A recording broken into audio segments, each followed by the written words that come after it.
The big meeting room was full of noise and strange sounds. The aliens from 12 different worlds had come to the Galaxy Military School for their yearly war meeting. Commander Yuto sat alone in the corner. His face was old and marked with scars. From many battles, the other alien officers looked at him and whispered to each other. Some of them were trying not to laugh. Admiral Kresh was a big alien with 4 arms. He came from the Vorthak Empire. His people had taken over 17 star systems. By fighting and winning wars, he was very proud and thought he was better than everyone else. He stood up at the front of the room and started talking in a loud voice. "Fellow warriors," he said with his 4 arms moving around. "We are here today to talk about real war fighting. Not the silly stories that some people think are real war plans." Everyone knew he was talking about the humans. Several alien officers made quiet laughing sounds. Captain Nara was from the Zephyrian people. Her body looked like it was made of crystal and it shined under the lights. She leaned forward and spoke. "I heard that humans believe in old stories about something called angry fighting and last battles against too many enemies. How funny that they think old stories can replace real military training." Lieutenant Colonel Daiho was another human. He started to stand up. His face showed he was angry, but Commander Yuto put his hand on Daiho's shoulder and made him sit down again. Yuto's face stayed calm, but people who knew him well could see he was getting angry inside. He had heard these mean words many times in the past 10 years, ever since humans joined the Galaxy Alliance. The alien species had let humans join their group, but they did not want to. They always reminded humans that they were not as good as everyone else. After all, humans had no natural armor like the Korthans. They could not control energy like the Astral Collective. They did not have group minds like the Nexus Swarm. The aliens saw humans as weak and simple creatures who had somehow learned to travel in space. But Yuto knew something the others did not know. He had lived through the border wars. He had fought next to soldiers whose names would never be written in history books, but whose actions had saved whole worlds. He had seen the truth behind those old stories that the aliens laughed at so easily. The scars on his face were not just from pieces of metal flying around. They were from the day he learned that human old stories were not just stories at all. Admiral Kresh kept talking about proper military ways of fighting. As he spoke, Yuto's mind went back to a frozen moon that went around a dying star. Their 300 human soldiers had fought against an army of 10,000 raiders. The other species called it impossible. They said it was a made-up story to make humans feel better. But Yuto had been there. He had seen ordinary men and women change into something that went against every military book that was ever written. The meeting went on for many hours. Each alien species showed their newest weapons, fighting ways, and amazing technology. When it was time for the human presentation, the room became quiet, in a mean way. All eyes looked at Yuto, waiting for him to embarrass himself with stories of human bravery and honor. Instead, the scarred old soldier stood up slowly. His movements were careful and planned. He walked to the front of the room without any notes, without any displays, without any of the fancy equipment the other presenters had used for a long time. He just stood there looking out at all the officers with eyes that had seen too much. The room was completely quiet now. Even the air systems seemed to make less noise. The aliens were waiting to hear another boring speech about human determination and working together. What they were about to get was something that would change how they thought about war forever. "You want to know about human military ways?" Yuto asked quietly. His voice was not loud, but everyone could hear him clearly. "You want to understand how a species with no natural weapons, no built-in armor, no mind powers managed to not only survive but do well in a galaxy full of predators?" The aliens leaned forward, expecting to hear the same old tired speech about human spirit and never giving up. Instead, they saw something in Yuto's eyes that made them uncomfortable. It was not anger or pride. It was something much more dangerous. It was the look of someone who had seen the truth and was about to share it. "Let me tell you about the Hegemony War," Yuto said. His voice was still quiet, but now it had an edge to it like a knife that looked dull but could cut deep. 15 years ago, they launched what they called the final cleaning against the outer colonies. 50,000 ships armed with planet breakers and bioweapons that could kill all life on entire worlds in minutes. The room grew even quieter. The aliens knew about the hegemony they had been, the galaxy's most feared military force before they mysteriously disappeared 10 years ago. Their technology was hundreds of years ahead of most species. Their fighting ways were cruel and worked very well. The colonies they hit first had no warning. Yuto continued. Millions died in the first few hours. By the end of the first week, entire planets were empty shells. Their air was poisoned, their cities turned to glass. The hegemony moved through space like a disease, eating everything in their path. Admiral Kresh moved uncomfortably in his seat. The Vorthak Empire had lost 3 colonies to the hegemony attack, despite their famous military strength. His own main ship had barely escaped when the Korthak shipyards were destroyed. The Alliance called for a smart withdrawal. Yuto said, his voice now had a bitter sound. Pull back to the center worlds, make defensive lines, sacrifice the outer edge to buy time for evacuation. Standard military rules when facing a stronger force. Lieutenant Nara Crystal features reflected the room lights as she nodded.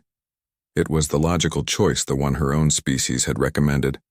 Cut your losses, keep your strength, live to fight another day. But the humans in those colonies did not withdraw. Yuto continued. They could not. There were no ships to evacuate 20 billion people, no time to organize a proper retreat. So they did what humans have always done when faced with impossible situations. He paused, his eyes looking at each of the assembled officers. They stood their ground. A low murmur went through the room. Standing against the hegemony was suicide. Even the mighty Astral Collective had run away, rather than face their advanced weapons. On Kepler 442b, Governor Hanna had 18,000 colonial militia, against a hegemony invasion force of 2 million. No orbital defenses, no heavy weapons, just farmers and miners with hunting rifles and mining explosives. According to your military books, they should have given up immediately. Yuto's scarred face became distant as he remembered the reports that had come back from the fighting. Instead, they turned their planet into a fortress. Every mountain became a bunker, every valley a killing field. When the hegemony landed expecting easy victory, they found themselves fighting ghosts. The room was completely silent now. Even Admiral Kresh had stopped his dismissive muttering. The siege lasted 8 months.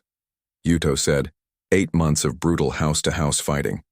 The hegemony threw everything they had at that planet, weapons that could level cities, bioweapons that could kill with a touch.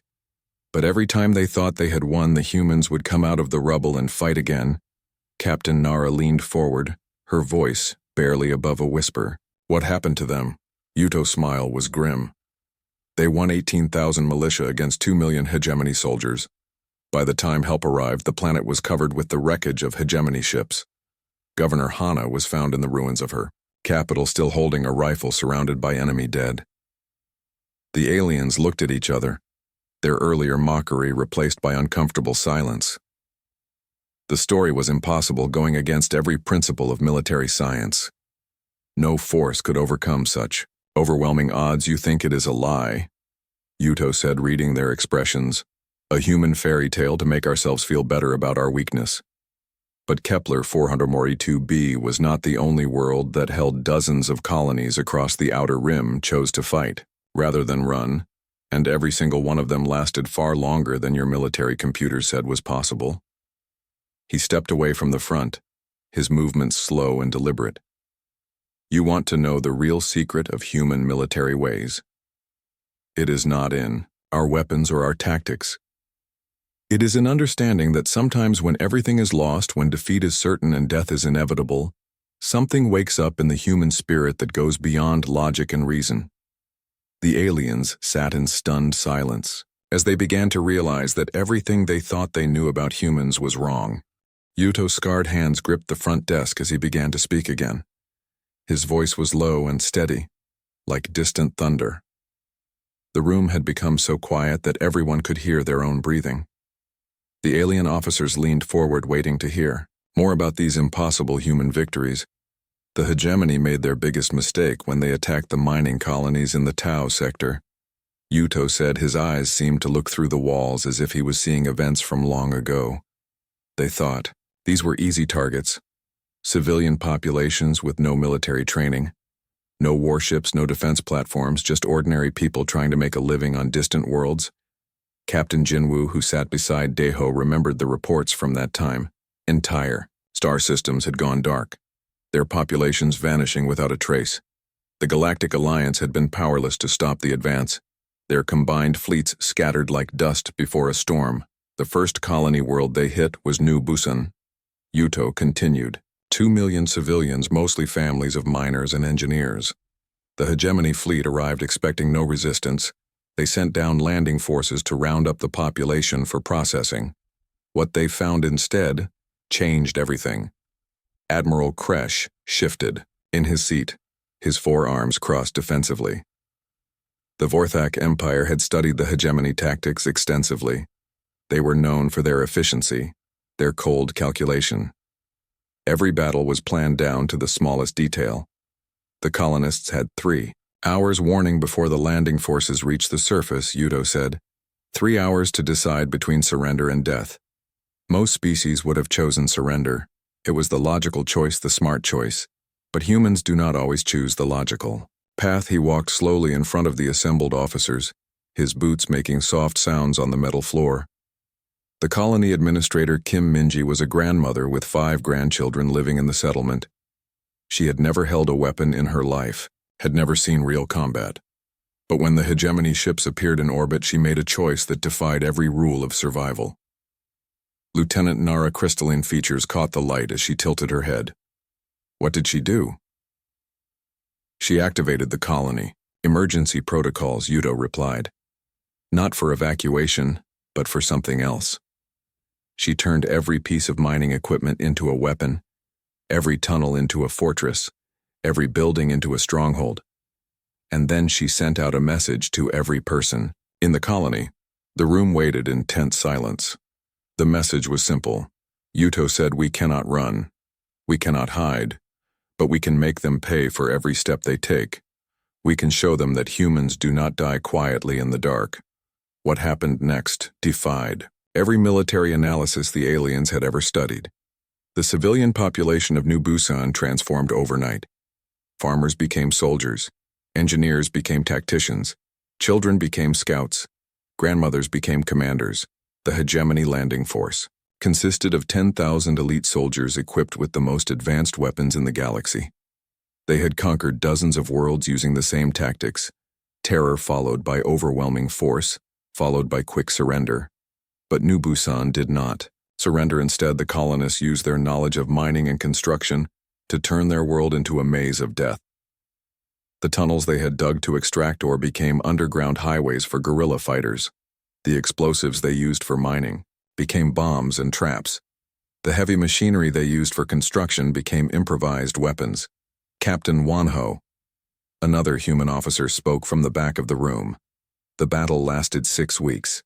6 weeks of fighting that should have been over in 6 hours. Yuto nodded grimly.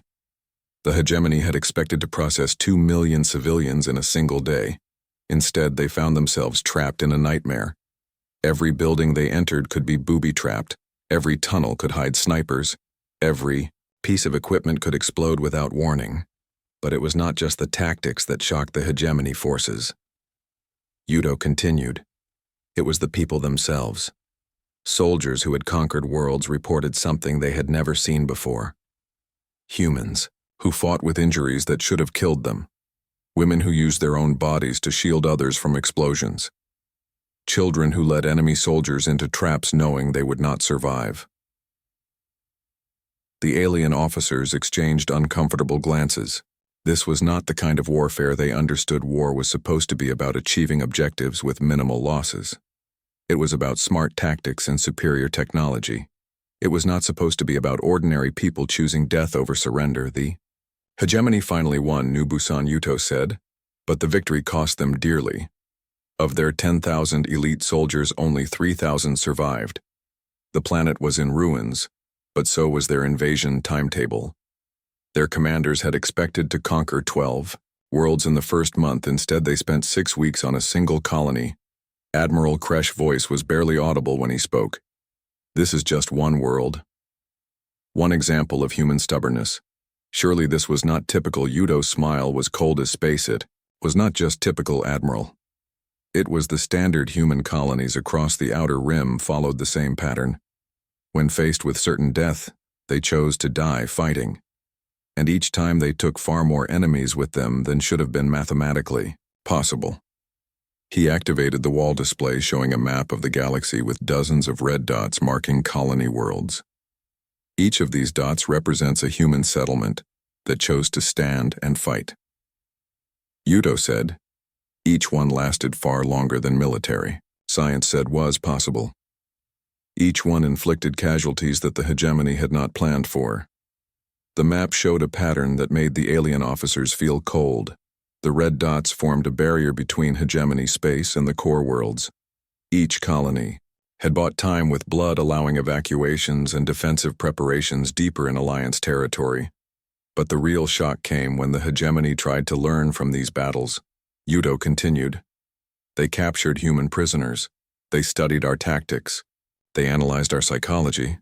They thought they could predict how humans would behave in desperate situations. Captain Nara leaned forward. What did they discover? They discovered that human desperation follows no predictable pattern. Yuto replied. Some humans become berserkers, charging into certain death with nothing but hand weapons. Others become cold and calculating, turning every resource into a weapon. Still others become something else entirely. Something that their computers could not analyze or predict. Lieutenant Colonel Minho stood up, his face grave. Tell them about Thermopylae Station, Commander. Every human in the room went silent at those words. The name carried weight that the aliens could feel even if they did not understand it. Thermopylae Station was a deep space refueling depot, Yuto said slowly. Nothing more than fuel tanks, repair bays, and living quarters for 300 personnel. When the hegemony fleet appeared on their sensors, the station commander, Captain Sunho, received orders to evacuate immediately. The alien officers nodded. This made sense. Civilian facilities should not try to fight military forces, but evacuation would take 6 hours. Yuto continued. The nearest transport convoy was 8 hours away. The hegemony would arrive in 4 hours. Captain Sunho faced an impossible choice. Run and let his people die, or stay and die with them. What did he choose? Admiral Kresh asked, though his voice suggested he already knew the answer. He chose something that no alliance regulation covers, Yuto replied. He chose to turn a civilian refueling station into humanity's last stand in that sector. And what happened next proved that the legends the galaxy laughs at are not legends at all. The room held its breath as Yuto prepared to tell them about humanity's most closely guarded secret. The truth behind the stories that had made humans both feared and respected across the galaxy. The truth about what ordinary people could become when everything they loved was threatened with destruction. 47 people chose to stay with Captain Sunho, Yuto said quietly. 47 maintenance workers, engineers, and dock hands who had never been soldiers, who had never trained for combat, who had never imagined they would face the galaxy's most feared military force with nothing but tools and determination. And for 14 hours they held the line. The conference room had grown cold despite the climate control, as if Yuto words had drawn the warmth from the air. Admiral Kresh found himself studying the human scars with new eyes, wondering what battles had carved those marks into weathered flesh. The other alien officers sat frozen in their chairs, afraid to break the terrible silence. Yuto walked to the main display screen and touched the control panel. The screen flickered to life, showing the dark emptiness of space around a small space station. Thermopylae Station looked tiny and fragile against the star field, just a collection of metal cylinders and docking arms floating in the void. This is the security recording from Thermopylae Station, Yuto said quietly. The hegemony transmitted everything back to their command ships. They wanted to document their victory, to study human defensive tactics for future reference. The image on the screen began to move, showing the approach of massive hegemony warships. Their hulls were black as night and covered with weapon ports that glowed like angry red eyes. The contrast between the tiny civilian station and the approaching fleet was terrifying. Captain Nara's crystalline hands trembled as she watched. How many ships? 12. Heavy cruisers, Yuto replied. 8 assault carriers, 40 support vessels, all to capture a single refueling station with 47 defenders. The alien officers could not understand the mathematics. A force designed to conquer planets was being used against a handful of maintenance workers. It should have been over in minutes. The hegemony fleet stopped just outside weapons range and sent a surrender demand. Captain Sunho's response was broadcast on all frequencies. Yuto said his voice was steady, but the alien officers could hear something underneath it, something that made them uncomfortable. What did he say? Lieutenant Minho asked. Though he already knew the answer, he said that Thermopylae Station would not surrender, that the people under his command had chosen to make their stand here, and that the hegemony was welcome to try and take the station if they thought they could. Admiral Kresh forearms began to shake slightly. This was madness. No rational being would choose certain death over the possibility of survival in captivity. The first hegemony assault shuttle appeared on the screen, moving slowly toward the station docking bay. It was followed by others until a small fleet of landing craft surrounded the civilian facility. Each shuttle carried 50 elite soldiers in full combat armor. But as the shuttles approached, something unexpected happened. The station external lights began to flicker in a pattern that looked almost like a signal. Then the docking bay doors opened, not to welcome the invaders, but to reveal something that made the hegemony pilots hesitate. The maintenance workers had not been idle during their 4 hours of preparation. They had turned every tool, every piece of equipment, every scrap of metal into weapons. The docking bay had become a fortress lined with improvised cannons made from mining lasers and construction equipment. The first shuttle to enter the bay simply disappeared in a ball of fire. The second managed to discharge its troops before being destroyed. But the soldiers found themselves trapped in a maze of metal barriers and automated defenses. The third shuttle retreated, but was caught by a tractor beam that had been jury-rigged from the station cargo handling system captain. Wanho spoke from his seat at the back of the room. The hegemony had never encountered anything like this civilian equipment used as military hardware. Maintenance workers fighting like trained soldiers. A space station that had been transformed into a weapon. But it was not just the improvised defenses that shocked the attackers, Yuto continued. It was the people themselves. When hegemony soldiers finally breached the outer hull, they found humans who had crossed a line that most species never even approach. The screen showed the interior of the station now. Emergency lighting cast everything in a hellish red glow, and the camera shook as explosions rocked the structure. Hegemony soldiers in advanced armor moved through corridors, their weapons scanning for targets. Then the humans appeared. What the aliens saw on the screen defied every principle of military behavior they understood. The humans did not retreat, did not seek cover, did not attempt to preserve their lives through tactical withdrawal. Instead, they advanced directly into gunfire using improvised weapons with a ferocity that made the hardened hegemony soldiers step back in shock. A maintenance worker charged a squad of armored enemies with nothing but a plasma cutter, his body already riddled with wounds that should have killed him. A station cook threw herself onto a hegemony explosive device, absorbing the blast to protect her comrades. An elderly engineer, his arm hanging useless at his side, continued to operate a makeshift barricade until the very moment enemy fire finally brought him down. This is impossible, Admiral Kresh whispered, his voice shaking. No species fights like this. No military doctrine accounts for soldiers who ignore mortal wounds. That is because you are thinking like military strategists. Yuto replied, You are trying to apply logic to something that transcends logic. Those people were not following doctrine or strategy. They had entered what human legends call the berserker state, a condition where the survival instinct is overridden by something far more powerful. The recording continued, showing scenes that would haunt the alien officers for years to come. Humans fighting with tools and improvised weapons, their faces transformed by an intensity that seemed almost supernatural. The hegemony soldiers, despite their superior numbers and equipment, began to show signs of confusion and fear. One hegemony soldier can be heard on the recording, asking his commander what they were supposed to do about enemies who kept fighting after being shot multiple times. Another reported that the humans seemed to feel no pain, that they continued attacking, even with fatal wounds. Captain Nara's voice was barely a whisper. They are not acting. Like any known species, they are acting like something else entirely. By the time the hegemony secured the station, Yuto said quietly, they had lost nearly 200 soldiers to 47 maintenance workers. Their battle reports described the humans as unnatural, possessed, and beyond the reach of conventional psychological warfare. He paused the recording and turned to face the assembled officers.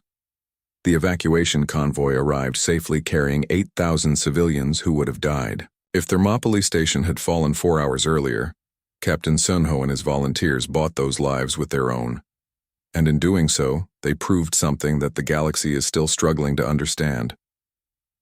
What did they prove? Captain Nara asked, though she was not sure she wanted to know the answer. They proved that human legends are not mythology. Yuto replied.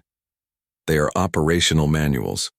Every story of impossible heroism, every tale of last stands against overwhelming odds. Every legend of ordinary people becoming extraordinary is a lesson in how to weaponize the human spirit. Lieutenant Colonel Deho stood up, his face grim. The hegemony began to develop new psychological warfare tactics specifically designed for fighting humans. They studied our breaking points, our cultural triggers, our behavioral patterns. They thought they could predict and counter our berserker responses. Admiral Kresh leaned forward. What happened? They discovered that the berserker state was only the beginning, Yuto said. There are other transformations, other ways that humans can transcend their normal limitations. And some of those transformations are far more dangerous than blind rage. The alien officers exchanged glances as they began to realize that everything they thought they knew about warfare was about to be challenged. The humans were not just unpredictable, they were something entirely outside the normal parameters of galactic civilization.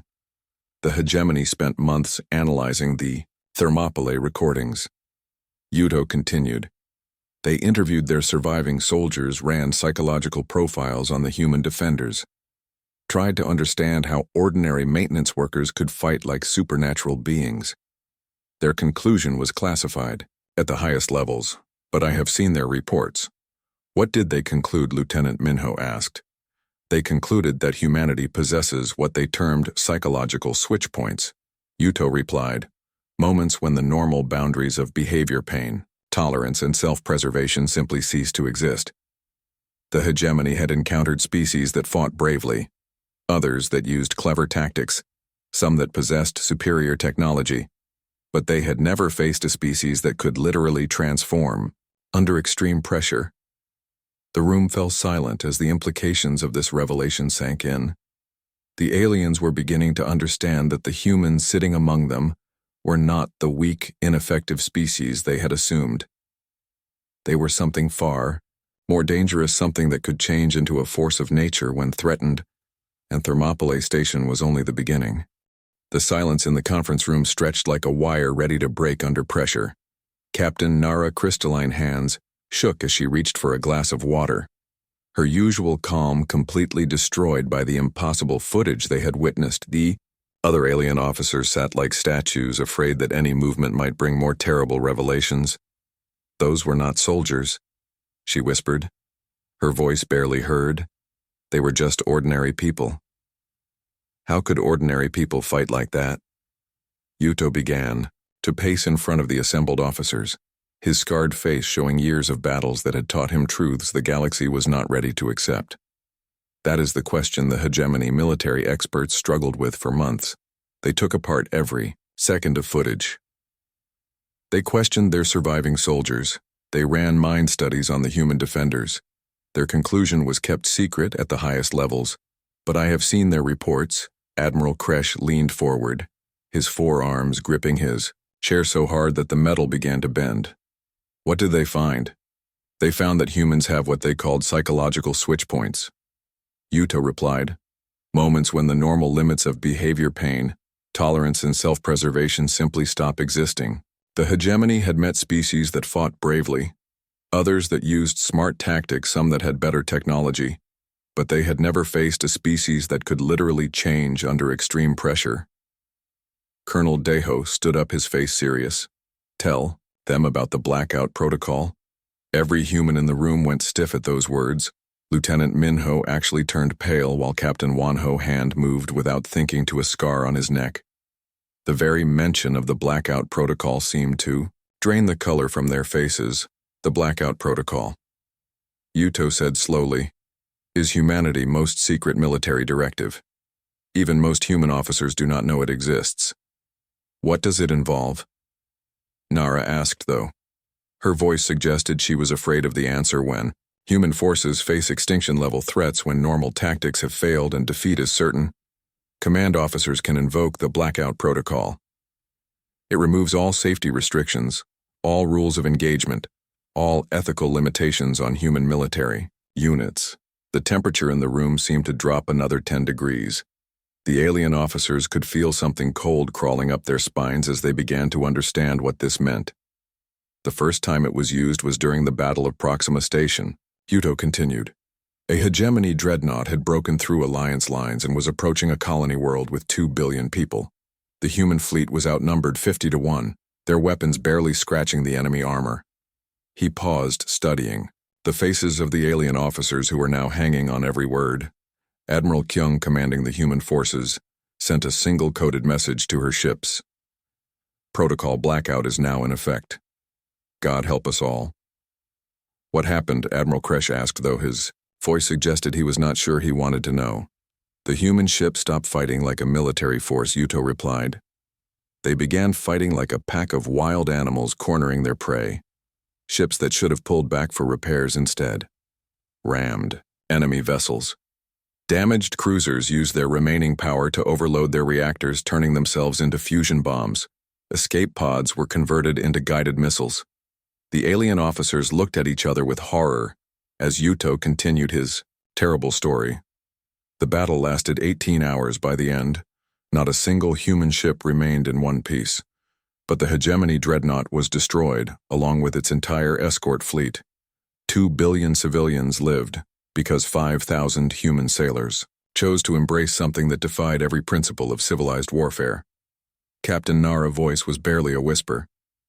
The legends you spoke of earlier, the Berserker Rage, the Last Stands, they are not mythology at all, are they? No, Yuto replied simply. They are operational procedures. Humanity has spent thousands of years learning how to weaponize desperation, how to transform hopeless situations into tactical advantages.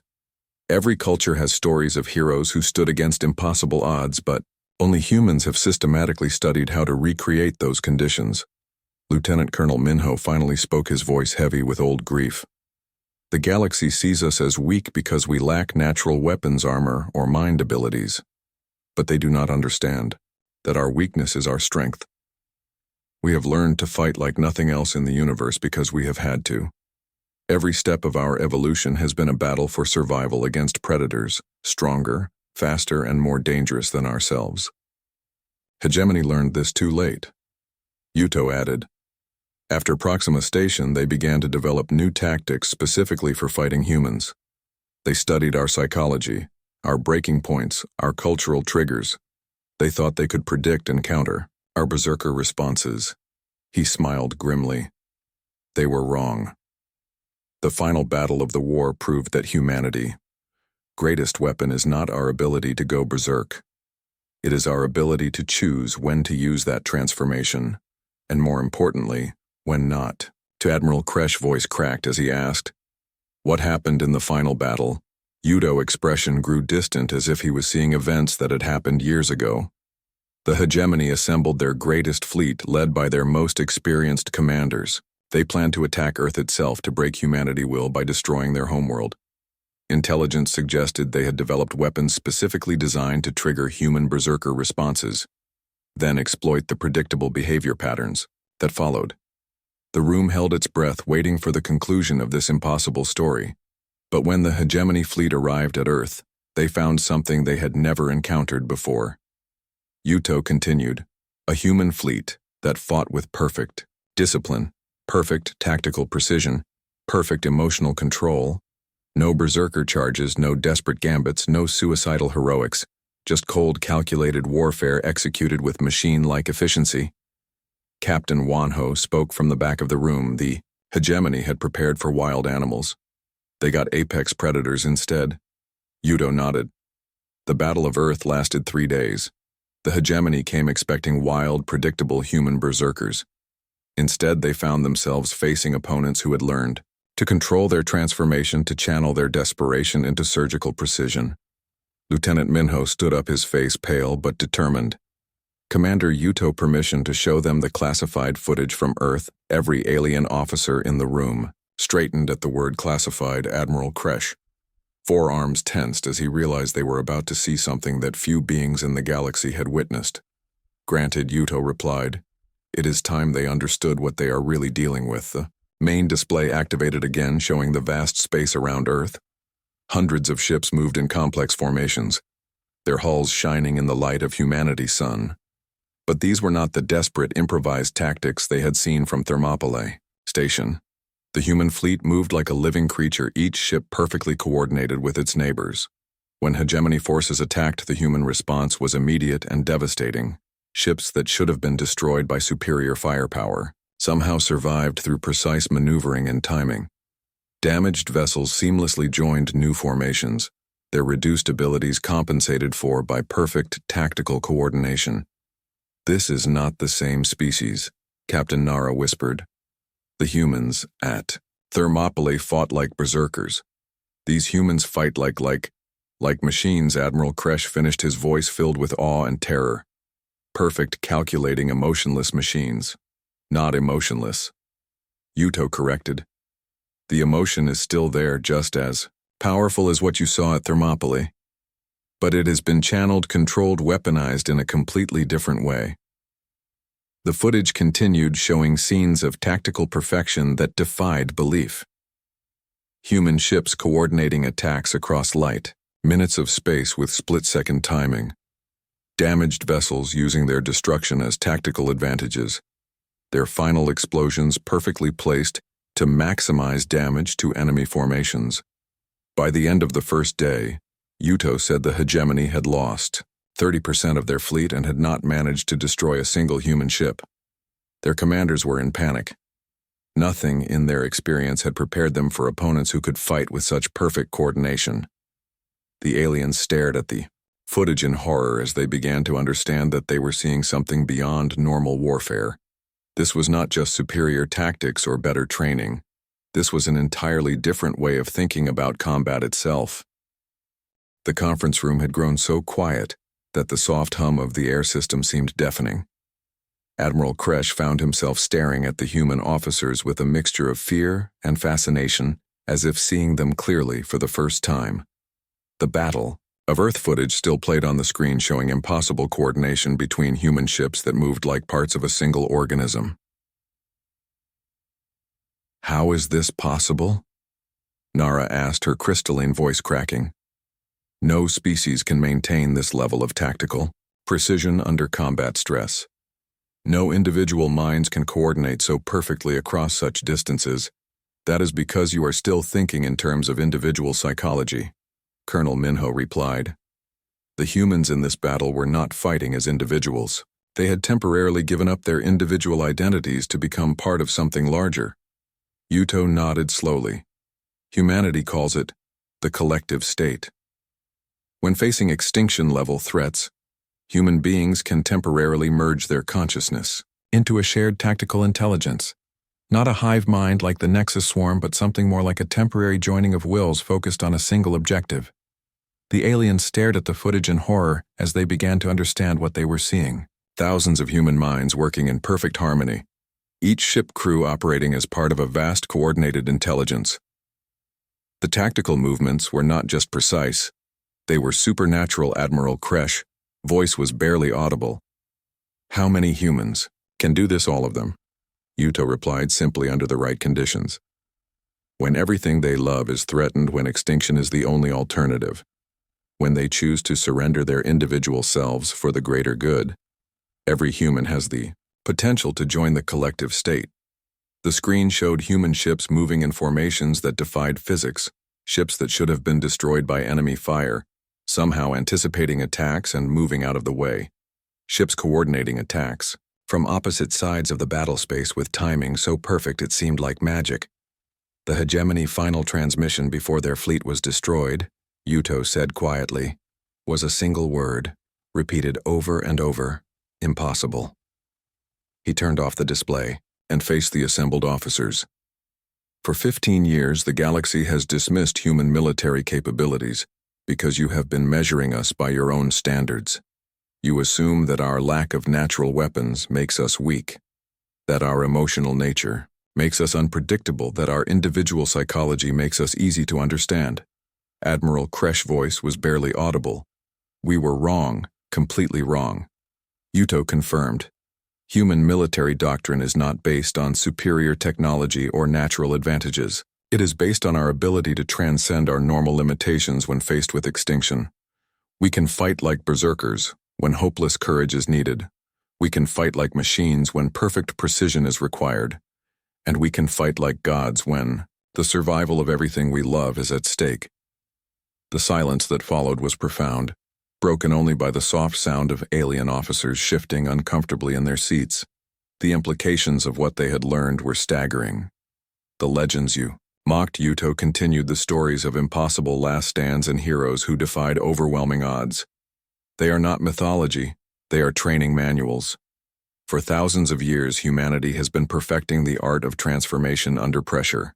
Every story of heroic sacrifice, every tale of victory against impossible odds, every legend of ordinary people becoming extraordinary is a lesson in how to weaponize the human spirit. Captain Nara finally found her voice.